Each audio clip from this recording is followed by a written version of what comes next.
DD Tamil நேயர்களுக்கு வணக்கம். நாம் இன்னைக்கு ஆஸ்டியோபோரோசிஸ் எலும்பு புரை நோய் பற்றி தெரிஞ்சுக்கலாம். நம்ம வீடுகளில் பார்த்தீங்கன்னா ஒரு 40 வயதை தாண்டும் பொழுது பெண்களுக்கு ஏதாவது ஒரு உடல் வலி இருந்துக்கிட்டே இருக்குங்க. ஒரு சிலருக்கு கழுத்து வலி, ஒரு சிலருக்கு முட்டி வலி, இடுப்பு வலி, இந்த மாதிரி ஏதாவது ஒரு வலி இருந்துக்கிட்டே இருக்கும். கொஞ்ச நேரம் வேலை செஞ்சாலும் மிகவும் சோர்ந்து காணப்படுவார்கள். கொஞ்சம் தூரம் நடந்தாலும் முட்டியில் வலிக்கும். இது எப்போ ஆரம்பிக்குது அப்படின்னு பார்த்தோம்னா, பெண்களுடைய மாதவிடாய் காலம் படிப்படியாக நிற்கும் பொழுது ஒரு 45 வயதிலேயே ஆரம்பிச்சிருதுங்க. ஏன் ஒரு சிலருக்கு 35 வயசுலேயே இந்த மாதிரியான அசௌகரியங்கள் ஆரம்பிக்குது. அப்படி மாதவிடாய் நிற்கும் பொழுது அவர்களுக்கு உடம்புல சில மாற்றங்கள் ஏற்படுது. அது என்ன மாற்றம் அப்படின்னா, ஹார்மோன்கள் வேறுபாடு. ஈஸ்ட்ரஜன், புரோஜெஸ்ட்ரோன் போன்ற ஹார்மோன்கள் குறைவதனால அந்த உடம்புல எலும்புகளில் கால்சியம் சத்து தேங்காமல் வெளியில் போகிறது. இதனால் அவங்களுக்கு அதிகமான உடல் சோர்வு, உடல் வலி ஏற்படுது.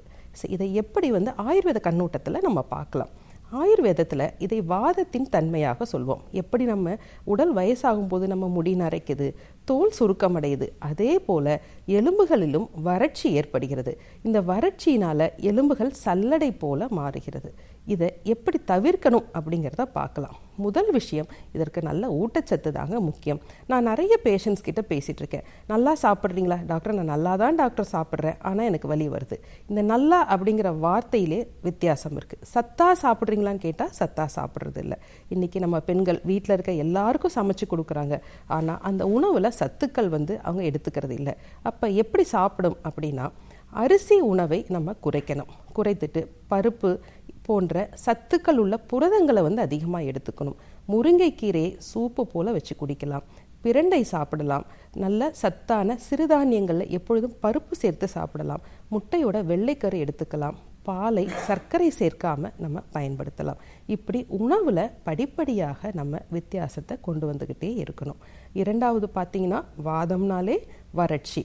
தோல் சுருக்கமடைவது போல கண்ணுக்கு தெரியாத எலும்புகளும் வறட்சி அடையும். அப்போ எண்ணெய் தேய்த்து குளித்தல் அப்படிங்கிறது தான் ஆயுர்வேதம் என்றைக்குமே நம்ம வலியுறுத்திட்டு இருக்கோம். தலை முதல் கால் வரை இந்த எண்ணெயை மிருதுவாக தேய்த்து வெயிலில் கொஞ்சம் நேரம் இருக்கணும். இன்றைக்கு நவீன அறிவியலில் நம்ம எல்லாருமே சொல்லிடுறோம், வெயிலில் இருக்கும்பொழுது விட்டமின் டி சிந்தசிஸ் நமக்கு கிடைக்குது. இதை அன்றைய ஆயுர்வேதத்திலேயே நமக்கு சொல்லியிருக்காங்க. எண்ணெய் தேய்த்து வெயிலில் சிறிது நேரம் இருக்கும் பொழுது வாதம் குறையும், உடல் வறட்சி நன்றாக கட்டுப்படும். இப்படி வாரத்தில் ஒரு முறையோ வாரத்தில் 2 முறையோ எண்ணெய் தேய்த்து குளிக்க வேண்டும். அடுத்தபடியாக என்ன செய்யலாம் அப்படின்னா, மிகுந்த வலி இருக்குது அப்படின்னா வலி மாத்திரைகளுக்கு போகாமல் ஆயுர்வேதத்தில் இதற்கான கஷாயங்கள், நெய் போன்ற மருந்துகள் இருக்குது. இந்த மருந்துகளை தினமும் எடுத்துக்கொள்ளும் பொழுது அவர்களுடைய வறட்சி குறைகிறது. மூன்றாவதாக என்ன செய்யணும்னா, நல்ல தூக்கம் வேணும், மன அழுத்தம் இல்லாமல் இருக்கணும். அதற்கப்புறம் மெல்லித உடற்பயிற்சி நம்ம அவங்களுக்கு தேவை. மென்மையான நடை தினமும் அவங்க ஏற்படுத்திக்கணும். எல்லா மூட்டுகளிலும் அசைவு இருக்கணும். ஸோ இந்த மாதிரி அவங்க தினமும் நல்ல உடற்பயிற்சி செய்யும் பொழுது அவர்களுக்கு இந்த முட்டி தேய்மானம் படிப்படியாக குணமாகும். அடுத்த கட்டமாக பார்த்தீங்கன்னா, ஒரு சிலருக்கு ரொம்ப அதிகமான முட்டி தேய்மானம் இருக்கும். இதற்கு ஆயுர்வேதத்தில் சிகிச்சை அப்படின்னு பார்த்தீங்கன்னா, க்ஷீரவஸ்தி அப்படிங்கிற ஒரு சிகிச்சை இருக்குது. வஸ்தி அப்படிங்கிற சிகிச்சை வாதத்தை பெருமளவில் கட்டுப்படுத்துகின்ற சிகிச்சை.